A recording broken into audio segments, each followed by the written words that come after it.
Hello, bienvenidos a un nuevo especial de película. Yo soy Riva y en esta ocasión tengo la oportunidad de conversar con los protagonistas y la directora de Gabriel Emerson, disponible en Passionflix, a propósito del estreno de la tercera parte de esta historia de amor y pasión desenfrenada entre el misterioso Gabriel y su estudiante Julia, interpretados por Giulio Berruti y Melanie Zanetti. También conversó con Tosca Mosk, directora, fundadora y CEO de Passionflix, sobre todo detrás de esta película. Así que los invito a no perderse estas entrevistas de película.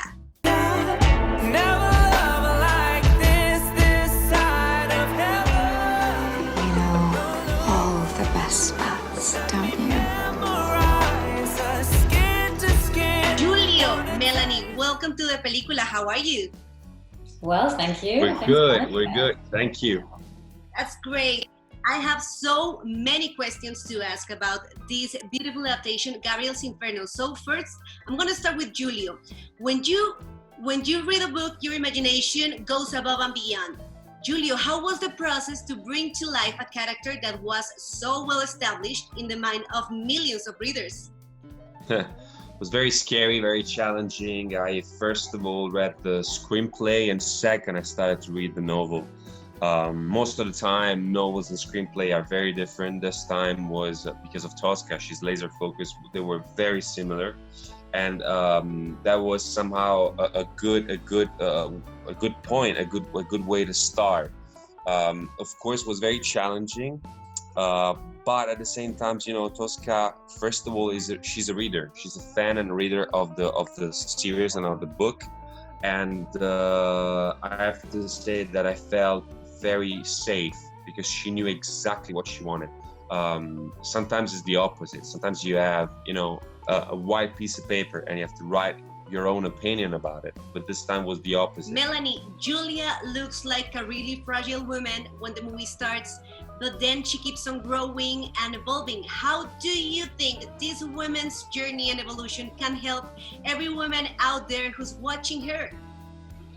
Oh, that's a really good question. I think there's such wonderful, I think it's less growth and more revelation of character. She's a survivor. She's really strong. And as we see her come out of her shell, we see the reality that this, you know, woman who looks quite meek is actually this sort of powerhouse of intelligence and strength and kindness. And one thing that I love about Julia is strength and kindness are not mutually exclusive. They're in the same person. And I feel like we're seeing that in some of our female world leaders. Someone like Jacinta Ardern is such an excellent example of someone who is able to marry kindness and strength in her leadership. And I think the more we see women in literature and on the world stage showing that these don't have to be separate, the more we're going to have women being able to stand in the power of kindness and strength together.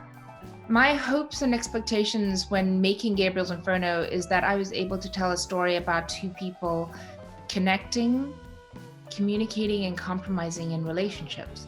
The two of them are, they fall in love from the second that they meet, and then they separate for many, many years, and then they come back together. And I think this is a story of love, loss, and forgiveness, hope, redemption. These are all the elements of Gabriel's Inferno that I strived to put into the movie because I think that they are also important, especially in our society now. We need to show those emotions. Passionflix, it's a platform that places a high value on women in the entertainment industry. How do you feel about being part of this important movement and working with a person such talented like Tosca? How was that?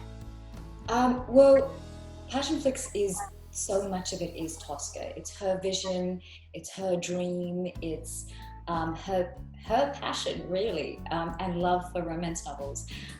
So for me, the part that really attracted me to it was Tosca as a person, and I think it's really a testament to her strength and love and passion and creativity. So to be part of that is wonderful. It was a joy to work with Julio and Melanie. They are perfectionists who have a high regard and respect for the books, and they work diligently to portray these characters accurately. So it made my job a little easier, actually. I was, my goal is to always show these characters in the most respectful way possible. And the fact is that these actors felt exactly the same, and they loved the characters. And so it was easy to direct them.